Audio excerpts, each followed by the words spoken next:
I'm Somebody Jones, and I'm a playwright. I'm not a religious person, but I would say if I do have a quote-unquote church, it's definitely theater. Theater is my church. That's where I get my dose of community, and that's where I also feel like I get that healing. I don't know if I could really say that it's spiritual, but something about it is definitely healing to be in an audience or to be in a rehearsal room, to be with these creatives and have these conversations just feels invigorating. I feel actually very fortunate. Growing up in Los Angeles, I had a lot of access to art. So it's almost kind of hard to say when my earliest memory of theater is, just because I've always been in theater schools.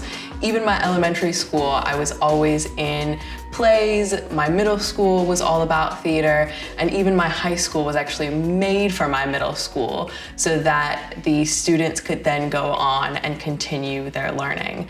So I feel like theater has just been ingrained and just infused in my cells. I think as a only child, I sort of only had myself to play with. So my worlds that I created in my head were, not to say like my friends, but that's what kept me entertained when I was by myself. So loving theater was just, I don't know, just a part of being. If I were to describe myself as a writer, I would say my work really focuses on magical realism, and little bits of horror is my favorite as well. Theater at its core has to be entertainment. That's something that I'm big on. Whether you're watching something that's hilarious or really dark, really serious, has those elements of horror, it has to entertain at the base of it. So yeah, you have to have something that's captivating your audience, that's pulling them in. I would say my work is inherently political, whether it's like a big P or a little p. Big P, I would say, being more in your face, little p being a bit more subtle. I mean, I think the politics is already in there when you're a person of color. Yeah, it's always in there. Whatever you're talking about is going to be political, fortunately or unfortunately. And I think the subjects that I choose, even if they're not directly about something like racism or homophobia, those characters still exist, those Black queer characters still exist, and I think our bodies will always be politicized. There's this quote that I love, and I don't know who said it, I'm stealing it from someone, but the quote is, "Theater doesn't happen until the car ride home," and I fully believe that. And it doesn't have to be the car ride, but the idea of this quote is that theater doesn't actually happen in the actual theater. What you want to happen is you want people to go away from the theater and not stop talking about what they saw or how they felt. You want it to be a conversation starter. But for me as well, I also want my plays to be a ghost. So something that follows you, something that haunts you, something that months down the line you're thinking, oh, that scene, that line, those characters, that's what I really think theater is and should be. At times, writing can be isolating, but I think you're always writing towards, I would say, a rehearsal room.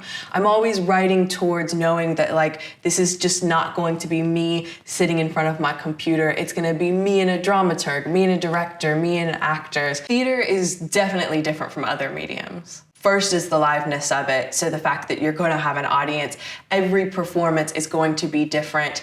Even if the lines don't change and the direction doesn't change and the actors don't change, there will always be little bits that'll be a little bit different. The audience might laugh or might not. And the audience, of course, changes the course of a play. I mean, I think it's so interesting. I've seen several shows over just the past year, and I've seen them in different venues with different audiences, and it's so interesting to see how an audience will change a show. I recently have been exploring grief in a lot of my pieces, whether that's grief through technology or through myths. I really like the question of what is something that scares you, or what irrational fears do you have? I really love incorporating things like that into my pieces. Even with something like grief, the entertainment, it has to be so ingrained, and I think by entertainment too, you can think of it as what's interesting. For me, I think if I'm really interested in something, I'm gonna do lots of research. So when it comes to grief and technology, one of my plays incorporates that. And I just went on such a rabbit hole of what is death tech? What is that? What are the advances that are happening? What are things that people are really interested in, like cryogenic freezing? I feel like if you can find a subject that's really interesting, even if it's something that's really horrific or really dark, as long as there's something interesting there to you, there's definitely going to be people who are also interested in it, and that's what makes it entertaining. I think at first, audience is not really a thought for me. I think if I thought about my audience from page one, I would probably not write a play. So for me, the process is really, what's my idea, doing my research, getting it on the play, and then audience is something that I think about from, I would say, the very first sort of raw draft to what I would call like my first draft. Then I start thinking, yeah, does this make sense? And of course, if it makes sense, you got to think dramaturgically, and that's when you start thinking about the audience. The one thing that I hate about theater is the fact that there's no funding, and just that lack of funding. I feel like there's less and less of it. Not only is there nothing, but now I feel like we're starting to work from negatives, which is really sad. Actually, all of the artists that I know, their art is definitely not their main career. All of us either have side hustles or full-time jobs, which can definitely be, demotivating. The Women's Prize was incredible. I am a broken record. If you follow me on Twitter, you know that I always say that you don't have to win the Women's Prize to quote unquote win the Women's Prize. I was a finalist and I got so much out of it. I mean, so many doors opened. I had so many conversations that I wouldn't have had before, and I am so indebted to Ellie Keel and to Payne's Plow for creating it, for just creating so many opportunities, but also being so open. I mean, I could talk all day long about all of the things that it did for me, but I mean, even just introducing me to Payne's Plow, the fact that, I had this resource where I could go to Katie or Charlotte and be like, I don't have an agent, I have this question about agents, can you hop on a Zoom? And they would always make time for me.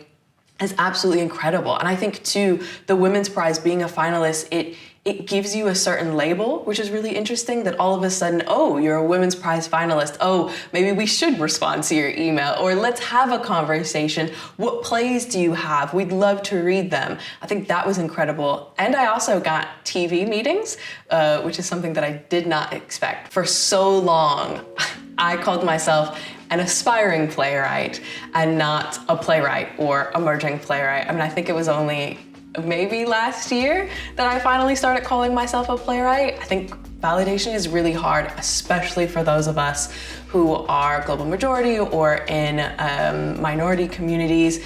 It can be really difficult to say, I'm here, this is who I am a playwright, especially if you feel like especially if you haven't had a production or something that you feel is validating. But I feel like a lot of that validation has to come from within, which is definitely hard to say.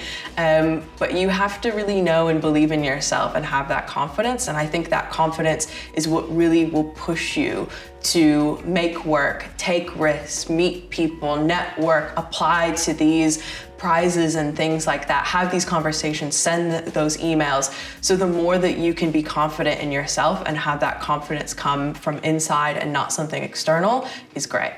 How I learned to swim was one of my favorite pieces to research. I mean, I could still be researching it now. For years, I knew that I wanted to write a piece about the Black community and swimming, but I wasn't exactly sure what it was going to be. And then the idea just came to me, and I just followed the research. And I think it was so interesting just hearing how different Black communities react to water. I mean, I think for me, I'm from California, so it doesn't matter if you're Black or brown or white or whatever, you have to know how to swim for, I would say, actual survival and social survival, because I went to a lot of pool parties and things like that. But it's interesting to hear, different stereotypes. Like, one stereotype that I found out here is that there are a lot of Black Brits in the older generation who thought that their bones were too dense, and that's why they couldn't swim, because they would automatically get into water and sink. So it was really interesting hearing these stereotypes and myths, and then putting it into a story of a 30-year-old Black woman who has decided to swim because her brother has gone missing in the ocean. So pulling all that research together with, again, myths, an element of horror, and a bit of sharp wit, was super fun, and I'm super excited about it. I'm so excited for How I Learned to Swim to be in the tent roundabout for Edinburgh Fringe. Yeah, I can't express how excited I am. I mean, I think what's super cool is this will actually be my first in-person Fringe.